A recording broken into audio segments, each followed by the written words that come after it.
Hello everyone, good evening.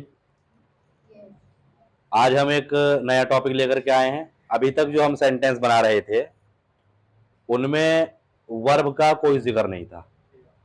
हमने use of is are am करा, use of was were करा, use of has have करा, use of had भी करा, use of need, फिर use of needed किया। तो उसमें वर्ब नहीं था, मीन्स क्रिया वहां पर नहीं आ रही थी। किसी भी काम का करना या होना हमारे किसी सेंटेंस में अब तक नहीं आया था। आज हम फर्स्ट टाइम वर्ब को इंट्रोड्यूस कर रहे हैं।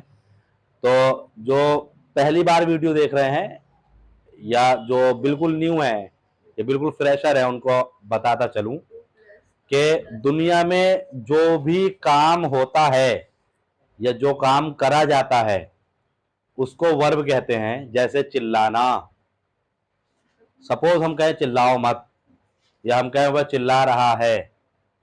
ठीक। पीना, मेरे भाई ने पानी नहीं पिया, पानी पी लीजिए। ठीक है। इस तरह खाना पीना, आना जाना, सोना उठना, रोना, लड़ना, उड़ना, उड़ाना। ठीक है।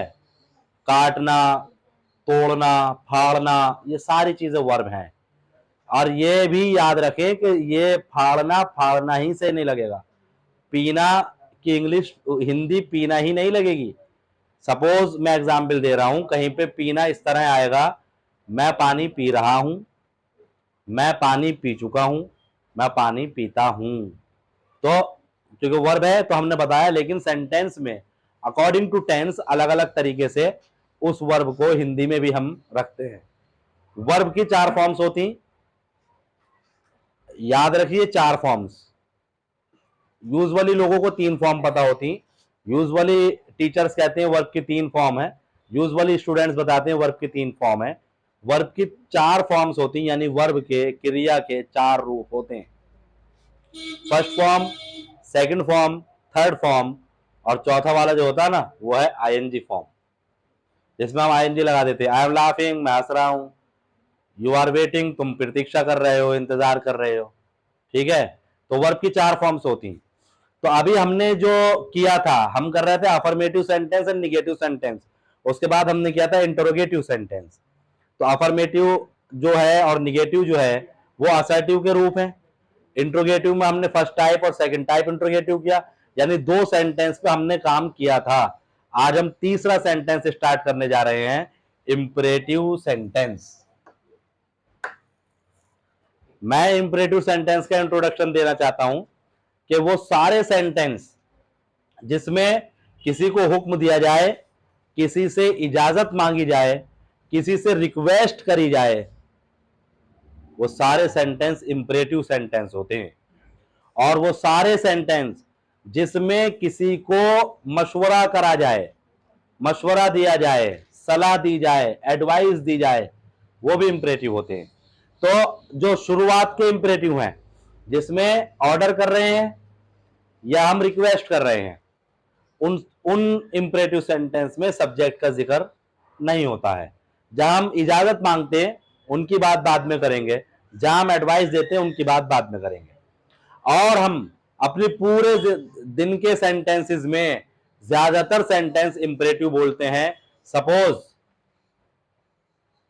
यहां आओ, हंसो मत, मेरी बात सुनो, पापा जी को बुला कर लाओ, अखबार उठाओ, एक गिलास पानी लाओ, चौक लेकर आओ, दरवाजा बंद कर दो, खिड़की खोल दो, पंखा ऑन कर दो, बल्ब ऑफ कर दो। ये सारे सेंटेंस इंपरेटिव सेंटेंस है। जो स्टूडेंट है वो स्कूल में दिन भर इंपरेटिव सुनते हैं टीचर्स से। टीचर्स बोलते हैं सिट स्ट्रेट, सीधे बैठो, कीप साइलेंस, खामोश रहो, डोंट मेक अ नॉइज, शोर मत करो। इस टाइप के सेंटेंस टीचर बोलते हैं। प्रेयर में स्टैंड एट ईज, विश्राम में खड़े हो जाओ, अटेंशन, बिल्कुल सीधे खड़े हो जाओ, ये भी इंपरेटिव है। फिर टीचर बोलता कंबाइन योर हैंड्स, अपने हाथ जोड़ लो, इंपरेटिव ही तो है, ऑर्डर कर रहा वो।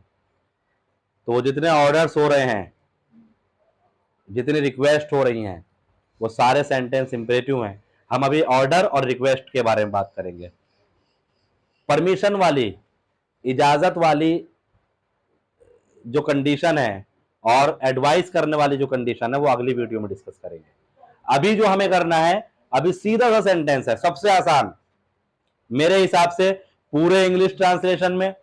अगर वर्ब के साथ किसी सेंटेंस को बनाया जा रहा है, उनमें सबसे आसान सेंटेंस बनाना होता है इंपरेटिव का वो वाला रूप जिसमें ऑर्डर किया जाता है या जिसमें रिक्वेस्ट की जाती है। सीधा सा कह दिया हमने, खड़े हो जाओ, बाहर जाओ, मेरा दिमाग खराब मत करो, उसे परेशान मत करो, गरीबों पर मत हंसो, गाली मत बको, सीधा सा बोल रहे हैं ना, ऐसे ही बिल्कुल सीधी इंग्लिश है। वो जो सेंटेंस में वर्ब आ रहा है उसको सबसे पहले रख देंगे। अब बोर्ड पर निगाह डालिए, इसमें भी दो टाइप होते हैं, एक अफर्मेटिव, निगेटिव। सकारात्मक तौर पे कह रहे हैं हंसो, और नकारात्मक तौर पे निगेटिव में हंसो मत। यहां आओ ये अफर्मेटिव है, यहां मत आओ ये निगेटिव है। तो अफर्मेटिव में क्या करना है, verb first form plus object, verb की फर्स्ट फॉर्म लगाई प्लस ऑब्जेक्ट लगा दिया। निगेटिव में क्या करना है, do not plus verb first form plus object, don't plus verb की first form plus object. Example देखिए, यहां आओ, कम हेयर। अब जो मेन पॉइंट बताने जा रहा हूं, जो 99% लोगों को नहीं पता है, उस बात को ध्यान से सुने। यहां आओ की इंग्लिश कम हेयर है, तुम यहां आओ की इंग्लिश भी कम हेयर होगी। कभी गलती मत करना तुम की इंग्लिश यू लगाने की। अगर आपने यहां पर यू लगा दिया, सपोज हमने यहां कर दिया कम हेयर को यू, तुम यहां आओ को यू कम हेयर, तो ये सेंटेंस पहुंचा प्रेजेंट इंडेफिनिट का अफर्मेटिव। इसकी हिंदी होगी अब, तुम यहां आते हो, यू लगते ही प्रेजेंट इंडेफिनिट का स्ट्रक्चर है सब्जेक्ट प्लस वर्ब की फर्स्ट फॉर्म प्लस ऑब्जेक्ट। तो सब्जेक्ट आ गया यू, वर्ब की फर्स्ट फॉर्म कम आ गई, हेयर ऑब्जेक्ट आ गया, तो तुम यहां आते हो। इसलिए कभी भी इंपरेटिव सेंटेंस में तुम लगे या ना लगे इंग्लिश में नहीं लगाना होता है। यहां आओ कि इंग्लिश कम हेयर, तुम यहां आओ कम हेयर, मेरी बात सुनो, लिसन टू मी, तुम मेरी बात सुनो, लिसन टू मी। शोर मत मचाओ, डोंट मेक अ नॉइज, तुम शोर मत मचाओ, डोंट मेक अ नॉइज। कभी भी गाइस यू का इस्तेमाल इंपरेटिव सेंटेंस में, जहां हम ऑर्डर कर रहे हैं या रिक्वेस्ट कर रहे हैं, कभी भी नहीं करेंगे। निगेटिव सेंटेंस का एग्जांपल देके, हंसो मत, डोंट लाफ, तुम मत हंसो, ये भी डोंट लाफ। हंसो मत, डोंट लाफ, तुम मत हंसो, ऑल्सो डोंट लाफ। तुम वहां मत जाओ, डोंट गो देयर, प्लीज यहां पे यू मत लगाना। तुम वहां मत जाओ, डोंट गो देयर, वहां मत जाओ, डोंट गो देयर। अगर यही बातें, ये सारे सेंटेंस हम किसी बड़े से बोल रहे हैं, अपने उम्र से, अपनी एज से बड़े शख्स से, अपने पोस्ट से बड़े शख्स से, तो हम ऑटोमेटिकली बस प्लीज लगा देंगे। In case of respect add please before the above sentences. अगर रेस्पेक्ट से किसी से सेंटेंस कहना है, ऊपर वाले तरीकों में प्लीज लगा देंगे। जैसे अभी टीचर ने कहा बच्चों से क्लासरूम में खड़े हो जाओ, तो टीचर बोल रहा है स्टैंड अप। अब बच्चे को किसी कारणवश, किसी वजह से टीचर से कहना है, अब बच्चा कहेगा प्लीज स्टैंड अप, क्योंकि वो टीचर से बोल रहा है। पापा ने कहा ओपन द डोर, दरवाजा खोल दो, अब जब बेटा पापा से कह रहा है तो वो कहेगा प्लीज ओपन द डोर। तो जहां आपको रेस्पेक्ट के साथ सेंटेंस बोलना है, या किसी ऐसे व्यक्ति से सेंटेंस बोल रहे हैं कि रेस्पेक्ट देना ही देना है, तो हम इन्हीं सेंटेंस में प्लीज लगा देंगे। तो एक बार थोड़े से सेंटेंस पढ़ लेते हैं। मैं अपने स्टूडेंट से कह रहा हूं ओपन योर नोटबुक्स, अपनी किताबें खोलो, ठीक है। डोंट ओपन योर नोटबुक्स, अपनी किताबें मत खोलो। डोंट ओपन द डोर, दरवाजा मत खोलो, ठीक है। अब मैं दरवाजे के पास हूं, स्टूडेंट मुझसे कह रहे please don't open the door, कृपया दरवाजा मत खोलिए, या बराए मेहरबानी दरवाजा मत खोलिए, please don't open the door. तो आप लोगों को ये याद रखना है कि अगर इंपरेटिव सेंटेंस में जहां पे ऑर्डर किया जा रहा है, जहां पर रिक्वेस्ट की जा रही है, तुम लगेगा हिंदी में, लेकिन वो तुम की इंग्लिश कभी भी सेंटेंस में नहीं ऐड करेंगे। कृपया तुम मुझे खाने को कुछ दो, please give me something to eat, तुम मुझे खाने को कुछ दो, give me something to eat. मुझे 5 रुपए दो, गिव मी 10 रुपीज। तुम मुझे 5 रुपए दो, सॉरी गिव मी 5 रुपीज। मुझे 5 रुपए दो, गिव मी 5 रुपीज। तुम मुझे 5 रुपए दो, गिव मी 5 रुपीज। तुम हिंदी में भले से लगता रहे। और पता है क्या होता है, जब कोई हायर एजुकेटेड बंदा किसी इंसान को एग्जामाइन करना चाहता है ना इंग्लिश के ताल्लुक से, तो वो इंपरेटिव सेंटेंस में तुम लगा करके हिंदी पूछ लेता। सपोज उसने यही लिख दिया, यही बोल दिया, तुम यहां आओगे इंग्लिश क्या बनेगी, आपने बोल दिया यू कम हियर, आप टोटली फेल हो गए उसकी निगाह में। तो आप लोगों को जीनियस बनना है, इंग्लिश इंग्लिश एंड इंग्लिश ही सीखनी है, इंग्लिश को पढ़ना है, इंग्लिश को अपना बनाना है। अगर हम इंग्लिश बोलेंगे ना तो we can become more smarter. English बोलने वाले बंदे का जो इन्फ्लुएंस है वो अलग ही पड़ता है। आप किसी मेडिकल स्टोर पर जाएं या मेट्रोपॉलिटन सिटीज में या लार्ज सिटीज में, बड़े शहरों में जाएंगे, ज्यादातर आप इंग्लिश में जाके बात करेंगे।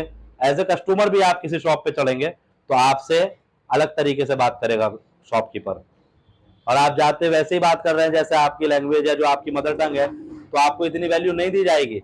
इसलिए दोस्तों इंग्लिश सीखिए, बहुत आसान है, मजे ले लेकर सीखिए। और कभी भी जब अगर आपने मन बना लिया इंग्लिश सीखनी है तो आपको एक्सरसाइज करनी पड़ेगी, अभ्यास करना पड़ेगा, मेहनत करनी पड़ेगी। ठीक है, बोलना भी सीखें, लिखना भी सीखें। लास्ट में मैं आप तमाम व्यूअर्स से यही रिक्वेस्ट करूंगा, हमारे चैनल को ज्यादा से ज्यादा सपोर्ट करें, ज्यादा से ज्यादा हमारे सब्सक्राइबर बढ़ाएं और वीडियोस को पूरा देखा करें, क्योंकि बीच बीच में कहीं ना कहीं कोई पॉइंट ऐसा हो जाता है जो आपके लिए या किसी भी व्यूअर के लिए बहुत ज्यादा इंपॉर्टेंट हो सकता है, जो उसने पहले कभी ना सुना हो या पहले कभी ना जाना हो। इसलिए प्लीज वीडियो को पूरा देखें, बिना स्किप किया करे देखा करें, और अपनी विशेष में, वेल विशेष में मुझे हमेशा याद रखें, और मेरे कोचिंग सेंटर को हमेशा याद रखें। Thank you so much. खुश रहिए, स्वस्थ रहिए।